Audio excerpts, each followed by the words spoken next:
Thank you, Lynn, for being here. You're welcome. This new video series is going to be called Real Estate Revelations. And we're just going to have a short video and go over some really great tips, great stories from some of the best real estate agents in the area. And I will say, Lynn, you have a wonderful reputation. Everyone just talks about how sweet you are, what an amazing agent you are for your clients. I know firsthand with some of our mutual clients. So anyway, let's get started. Thank you. So tell me, how did you get into this crazy business?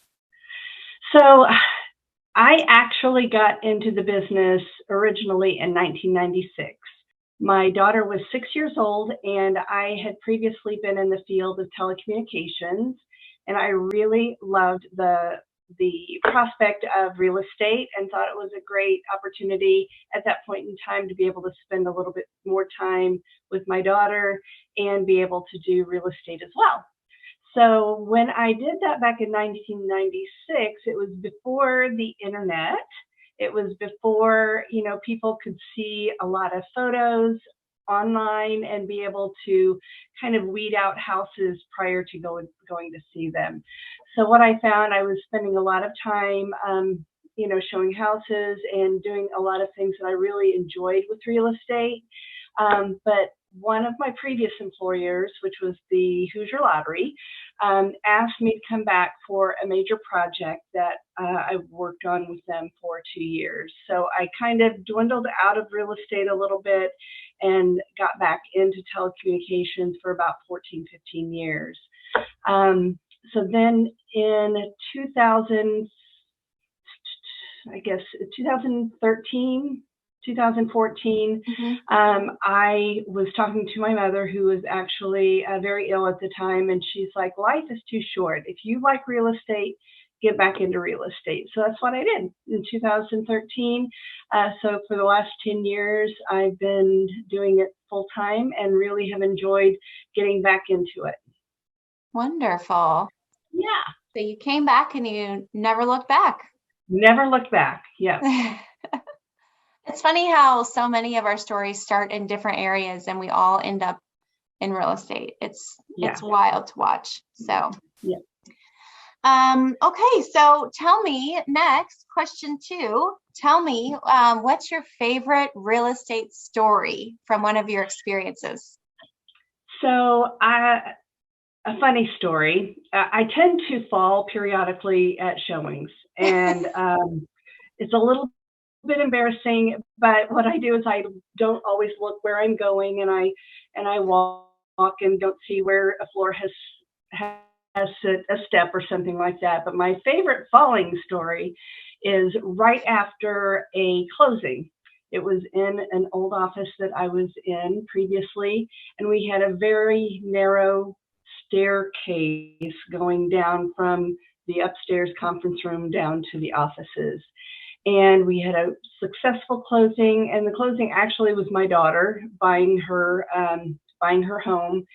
And the carpet on the stairs was kind of pulled up, and I fell from the top of the stairs all the way down like a little sonic ball, all the way down to the bottom. There were shoe marks on the wall. It was quite embarrassing. And at the bottom of the stairs, because it was, I would say, a significant fall, I was like, well, I don't think I broke anything. I don't think I really hurt myself, but it was a little tense there for a little bit. And then everybody in the office came out and said, oh my gosh, are you okay? But I did get a free dinner from my daughter out of that fall down the stairs. So wow. That's a win. I'm just glad you're okay. and here I am to tell. Oh, right. Oh, it sounds bad. Like you were pretty lucky if you were end over end flipping down the stairs. I said, just roll like a sonic ball. Again.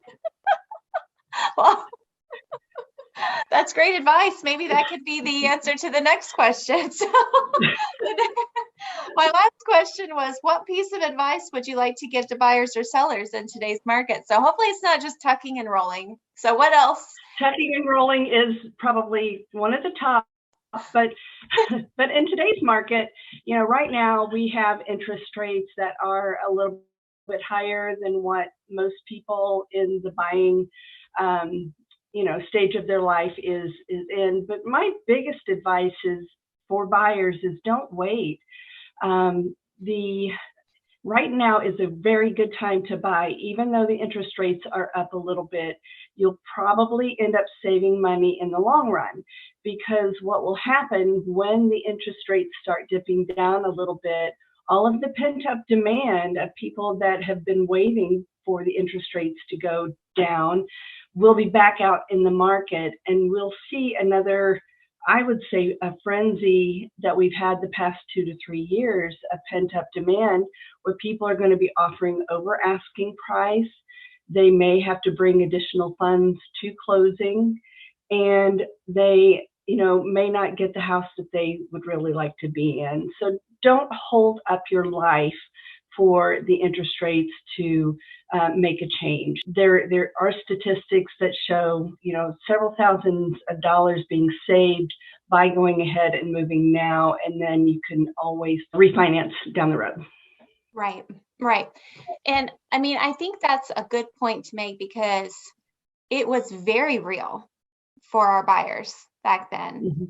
I mean, it lasted almost 2 years where it was just chaos and very hard for buyers, especially first-time buyers, I would argue. Yeah. Because the buyers who were winning were the cash buyers, or people who maybe were getting a loan, but they had the additional cash to offer over. But if you didn't have additional cash, you were kind of out of luck.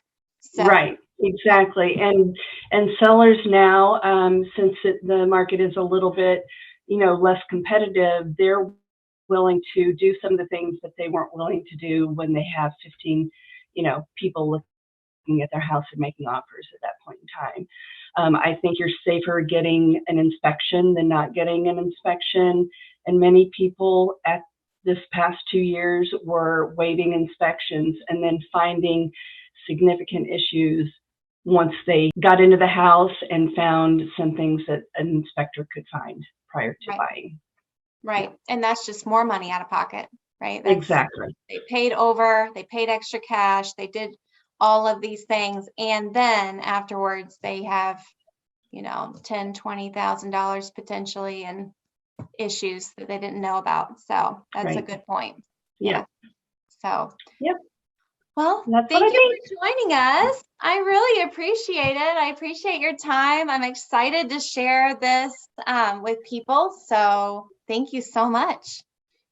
You're welcome. Anything for you, Miss Brandy. Thanks. All right. Well, have a good day. Thanks, Lynn. Thank you.